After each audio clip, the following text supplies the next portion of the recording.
Hi friends, welcome to Kiran Kumar vlog channel. ఈరోజు ఈ వీడియోలో మీకు మండు టెండర్లో రైలు ప్రయాణం ఎలా ఉంటుందో చూపించబోతున్నాను. అంతకంటే ముందు నా ఛానల్ని ఫస్ట్ టైం విజిట్ చేస్తున్నట్లయితే సబ్స్క్రైబ్ చేసుకోండి. నేను కర్నూలు నుండి సికింద్రాబాద్కు తుంగభద్ర ఎక్స్ప్రెస్లో వస్తున్నప్పుడు ఈ వీడియో అయితే తీయడం అయితే జరిగింది. ప్రజెంట్ మనం కర్నూలు దాటిన వెంటనే మనకు తుంగభద్ర నది అనేది కనిపిస్తుంది. అదే మీకు ఇప్పుడు చూపిస్తున్నాను. నా యూట్యూబ్ ఛానల్లో కూడా తుంగభద్ర నది స్పెషల్గా ఒక వీడియో అనేది ఉంటుంది. ఒక్కసారి పాత వీడియోస్ని యూట్యూబ్లో చూసినట్లయితే మీకు తుంగభద్ర నది గురించి ఒక చిన్న వీడియో అయితే మన యూట్యూబ్ ఛానల్ అయితే ఉంది. ఈ తుంగభద్ర నదిలో గడ్డి బాగా ఎండిపోయినప్పుడు దాన్ని కాల్చివేశారు. ఇప్పుడు ఏంటంటే ఎందుకు స్లో మోషన్లో చూపిస్తున్నా అంటే మీకు ఇది తుంగభద్ర నది అవునా కాదనేది నది ఎండింగ్లో మనకు ఒక బోర్డు అయితే కనిపిస్తుంది.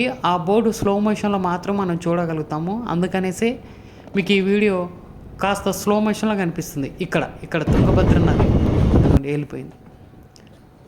మనం తుంగభద్ర నదిని దాటిన వెంటనే కొద్దిసేపు ప్రయాణించిన తర్వాత మనకు చాలా వేడిగాలులు తగులుతున్నాయండి.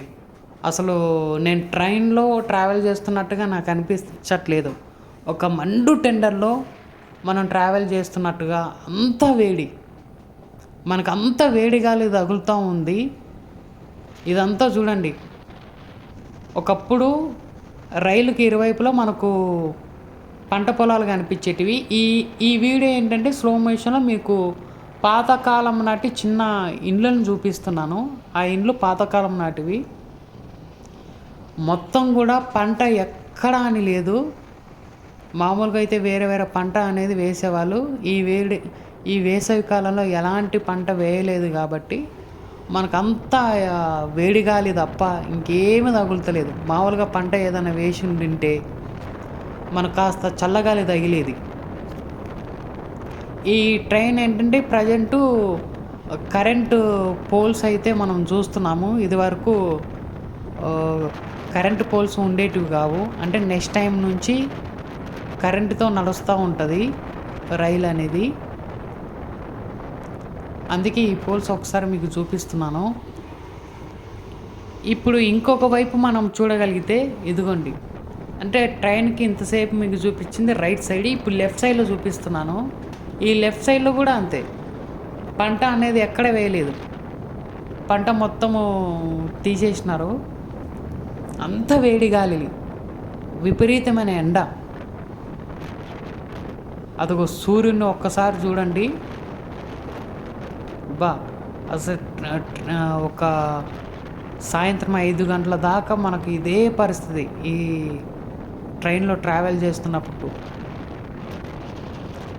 ట్రైన్ కర్ఫ్యూ అంటే వంపు తిరిగినప్పుడు మీకు ఈ వీడియో అనేది ఒకసారి ట్రైన్ మొత్తాన్ని చూపించడానికి పాసిబుల్ అవుతుందా లేదా అనేసి ట్రై చేస్తున్నాను. మొత్తం కూడా నల్లటి నేల మనకు కనిపిస్తున్నంత దూరం వరకు.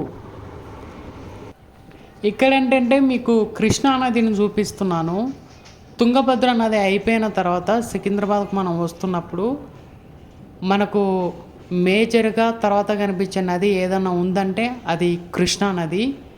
ఇది కృష్ణా నది అండి. ప్రజెంట్ వేసవికాలం నడుస్తుంది కాబట్టి మనకు వాటర్ లెవెల్ అనేది చాలా చాలా చాలా తక్కువగా అనేది మనకు కనిపిస్తుంది. జనరల్గా అయితే ఒక నిండు కుండలా కనిపించేది. మనకి అక్కడ పెద్ద పెద్ద రాళ్ళు గుట్టలు అనేటివి లైట్గా మనకు కనిపిస్తున్నాయి. మీరు కూడా చూస్తున్నారు కదా. కింద మనకు అక్కడక్కడ కొన్ని పశువులు మేత వేయడం కోసం అనేసి వస్తూ ఉంటాయి. కొంతమంది జనాలు రైల్వే ట్రాక్ మీద నిలబడైతే ఉన్నారు బ్రిడ్జ్ పైన. ప్రజెంట్ ఎలాంటి నీటి సౌకర్యం లేదు కాబట్టి పంట కూడా ఏమి వేయనట్టు ఉన్నారు జనాలు. చూసారు కదా ఫ్రెండ్స్. ఈ వీడియో కనుక మీకు నచ్చితే లైక్ చేయండి, షేర్ చేయండి, కామెంట్ చేయండి. మర్చిపోకుండా మన ఛానల్ని సబ్స్క్రైబ్ చేసుకోండి. Thank you.